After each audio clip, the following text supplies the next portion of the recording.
It's like... Hey, we're running. Yeah, we got that on tape. If you want to use it.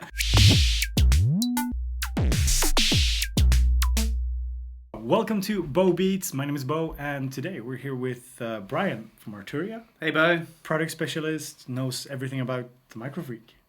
And I know a thing or two about the Digitact, so I thought we'd sit down and try and explore the sound capabilities of the MicroFreak, do some music together, and just try and have a good time. Absolutely. Yeah. Let's do it. Let's kick it off.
Kind of cool. Beats. So, Beats. Got something going here. Like I'm still stuck in the model sample mindset. So like, oh no, wait, where am I? But it's cool. So tell us a bit about kind of what you just did here with your on your end. Yeah, so this was just a standard preset on the MicroFreak, which is kind of like a bassy sort of sound. I've got MicroFreak here. As you probably noticed, there's no power supply connected because I've got it connected to a little battery pack. Yeah, sure. That I use to charge my phone. So it's kind of nice when I'm on planes or trains. So you can use pretty much any battery pack? Pretty much, yeah. Anything that's good enough to charge a phone is powerful good enough to power this. So I don't have to worry about like blowing it up or something. Hopefully not. No, depends on which power supply you use. But we're, for now we're good. Sure. Yeah. So it's a standard preset I've got here, and I was just manipulating some of the characteristics of the MicroFreak. So here, if you look from the top, we've got obviously the type. We've got wave, timbre, and shape. So just by editing this, you can see on the display how much it's been changed throughout the process, and it's got quite a big effect on that. I was also using the Lfo Rate here, so we can see by looking at the patch matrix on the left hand side. So the Lfo speed is controlling here the timbre, and it's also assigned to customized on Is this something that you sort of took your design ideas from the matrix? Very much so, yeah. It's something that we felt, instead of having the standard bass, standard lead, standard pads that you can get from this, obviously we wanted to be able to modulate the waveforms as much as possible. So hence the freak part. You get the usual classic 80s synth sounds, but if you want to get really creative and add movement to the sounds. So I'm using this in monophonic mode right now, but there is also a paraphonic mode. So it's 4-part paraphonic. So here, just a string sound.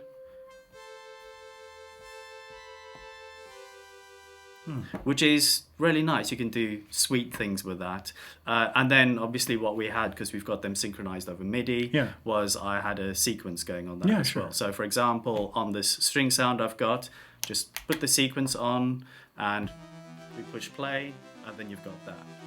Nice little pattern. You can have 2 different sequences going on that are pre-made, or you can actually record in your own sequence over that. And then so it's a bit like the key step? It's a bit like that, yeah. So a lot of control, and then you've got this little ribbon strip here. How do you program like a sequence from scratch? Could you show us? You would just push record, and then you put in whatever notes that you want, and then you push the playback, and then obviously you can control the sync rate as well. Is there any parameter automation that you can record into the sequencer? There is parameter automation. There's a few things that you can use that will record the automation in real time. Things like the filter sweeps, for example, and the LFO. So you can record that, and then it'll play it back. How many lanes of automation can you do? Cut. Don't know. It's cool. I'll talk about the connectivity quickly. Yeah, sure, do it. Okay, so if you look at the back of the unit here, we've got lots of connectivity. Yeah, sure. We've got USB, we've got this synced with the Digitact over MIDI, we've got CV gate, pressure, and we've got clock in and out. So if you want to use it as a standalone synthesizer, great, you can do that. If you want to hook it up via MIDI or with external modular gear, you can just pretty much use it as a module in that sense. So, cool. And it's really small and portable and lightweight and a lot of fun. Yeah. Now you got all the bullet points in there. Let's try and do something. Let's try and do something more. I'm thinking this time I want to try and see if I can manage to get it to sound from the sequencer here. That's me. Yeah. That's so you. I've got set on sequencer mode. Yeah. So if you come in with a little beat, and then we can have another jam. Oh wait. Let me see here. It goes on mute.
Yeah. Pretty okay. I suddenly remembered how to do the Control All feature because it's the different button from the model sample I've been working with. So it's good fun. Yeah. So was there anything new that you were doing there? Yeah. So what I was doing here is previously when I was doing the editing, I was mostly turn down the volume. Previously, I was mostly using the wave, the timbre, and the shape. Mm-hmm. What I was doing here was just flicking through the various wave types. So when you get this, it comes with 11 different wave types. So sure. that's a good thing about the digital oscillator, is that it's a multi-mode digital oscillator. So 11 different types. And because it's digital and this firmware, we will be able to release different oscillator types. Will you be releasing them, or will they be third party? We'll be working with both. We'll have some users out there who'll be able to create amazing stuff, and with their permission, we'll be able to release them. But also on various sharing platforms. If you know how to create it, you could email me. I don't know. And then I could bring it. Well, yeah, you got to try somewhere. So to keep the analog sound of this, we've got an analog filter in here, which is based on the Oberheim SEM 12 dB filter. So although it's got the digital oscillator, just to keep the analog flavor. So it's like the hybrid approach, where it's quite smooth and silky and musical. But as you heard, they can be quite aggressive in the sound as well. So what's pretty cool about this is because we've got the types and then the waves, by using the patch matrix. So if I just quickly go to an empty preset here. Turn Volume up. So I've got the cycling envelope here. So I don't have just the envelope, which would say, you can see on the display there, slowly come in with a bit of an attack, hit the filter, and then it ends. So it starts at the beginning point, goes to the end, and it stops. What the cycling filter does, it kind of loops. So it gets to the end, and then it loops up on itself again.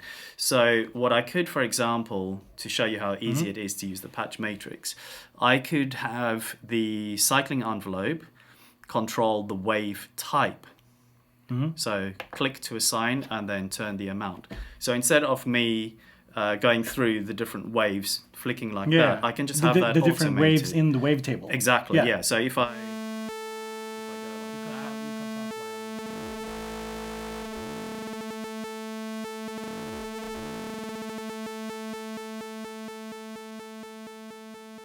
so that's actually going through this part here, and on the display you can see the effect that it's having. And then obviously it's a monophonic synthesizer. But it's got paraphonic mode, like I showed you already. The key bed is a polyphonic controller, but also gives polyphonic aftertouch. Okay. So if you yeah, use this just as a controller keyboard for virtual instruments or hardware that receives polyphonic aftertouch, things like CS-ATV, Pigments, and a few others that you can use it just as that. So what does the polyphonic aftertouch do for this synth? So the polyphonic aftertouch you can use internally on paraphonic mode. So that means if I hit that note, that one a little bit harder, that one a little bit harder, each one of those notes is going to play at a different velocity. So its velocity, could it do anything else? Well, it's got aftertouch as well. So and it's pressure sensitive. So if you go through the matrix and then let's have the pressure control the cutoff, for example. Yeah, sure. So let's turn that up.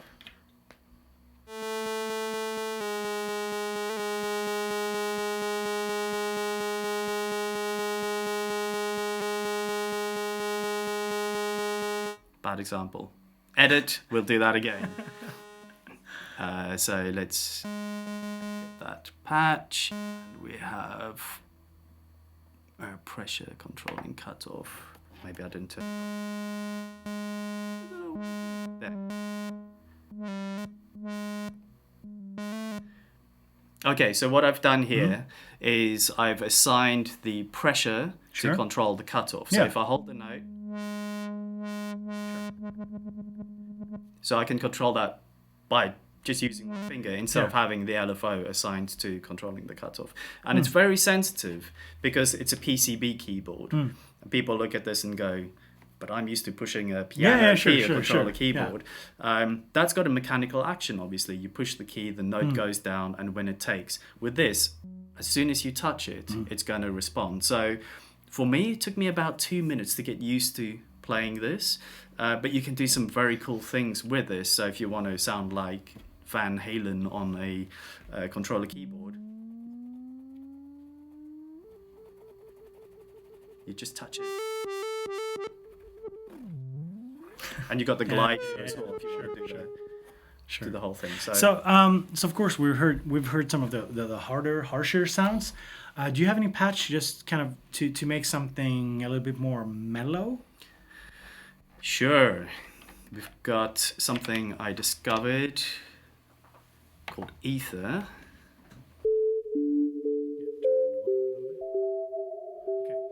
So I'm just going to try and lay down a little beat here.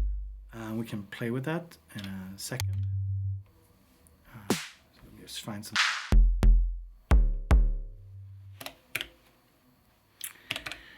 Something like this maybe.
Not too shabby Pretty. for yeah, this is the first time we meet actually. We should so. start a band. Yeah, start bands. Bo and Brian's Beats. New YouTube channel? Bo Ambient. Bo Ambient. Wow, how Swedish of you. Yeah, it's kind of cool. Those kind of I like love the it. sounds. Love the sounds. It's kind of cool. It's like a really I love that you can get these sort of really mellow tunes out of Yeah, it. it's nice. I mean, that's a great thing about paraphonic mode as well. I love to make sweet little pretty sounds like that. Yeah, yeah. So you can even just have a lead sound, switch it onto paraphonic mode, and then I was using the arpeggiator there. I wasn't Sure. using the sequencer, just to create little patterns that are lovely. synced to Lovely. your electron, and sounded decent. Yeah, sound decent. I think we got a few snippets there. I You know, like it. got a tune, got to release it, earn the money. Hope so. Is there any other like something that people might have overlooked when you were doing the first presentations, or?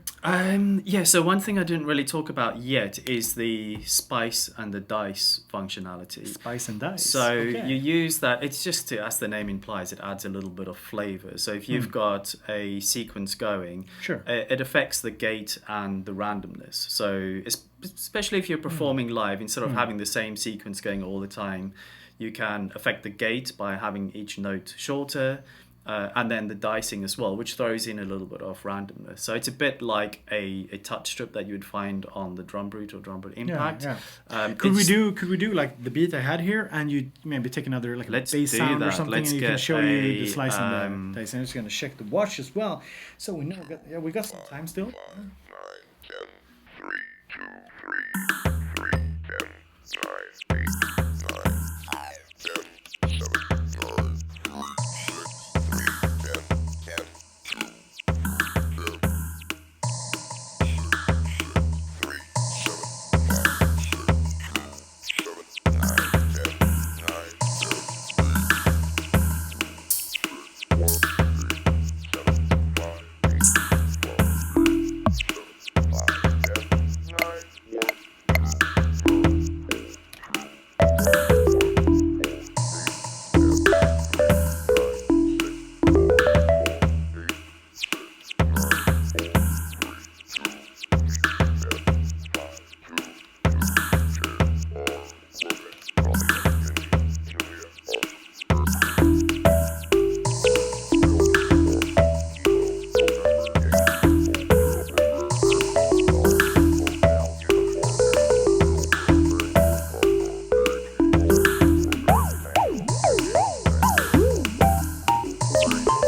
Crazy.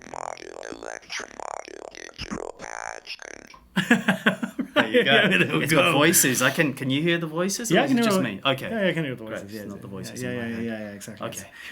Yeah, I'm here for you. If Thanks, you buddy. need, though. So Appreciate I'll just send you the bill for this therapy Okay. session, and we'll get you sorted. You're cheap. Yeah. So this is very cool. This was fun. This was awesome. I've enjoyed this. Should we carry on once the cameras are off? Yeah. We can finish an EP. That's awesome. We should do this just a couple of minutes of more jamming, just to show some more sounds, I think. And Let's do that. yeah, let's see here. What kind of sounds do you have in mind? Something dangerous? That's boring. Nice paraphonic. Yeah, we can do that. That's cool. Okay, Let me so just- let's let put me- on sequencer and we're ready when you are. Let me just see here real quick. Let's find out. I want to find. See if we can.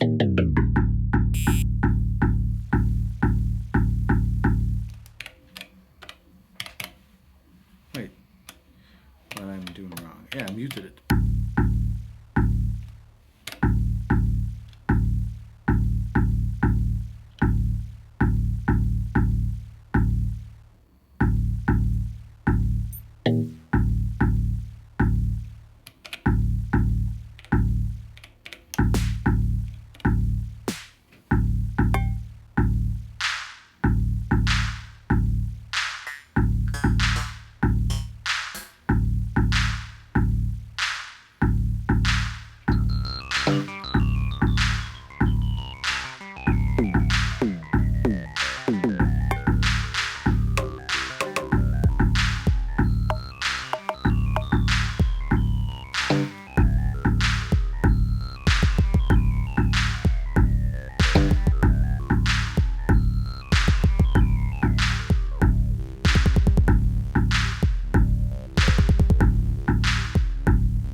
Yeah, got some nice moments in there.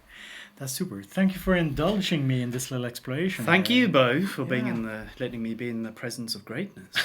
I don't know about that, but I think we got something. I think we got a good showing here of what this is about. So, yeah, when is it in the stores? April April? 2019. Yeah.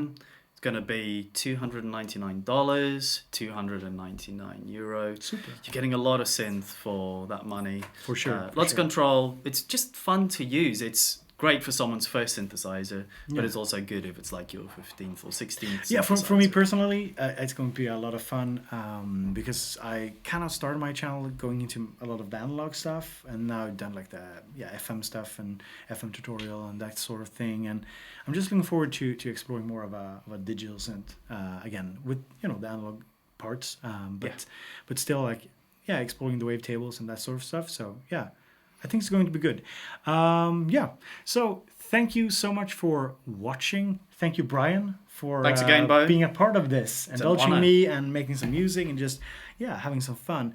And hopefully this video can put to rest that the Bo can't make beats. Oh, I think we Bo got made some good- beats. like Bo made Bo some makes. beats. You're going to change your name. Bo makes beats.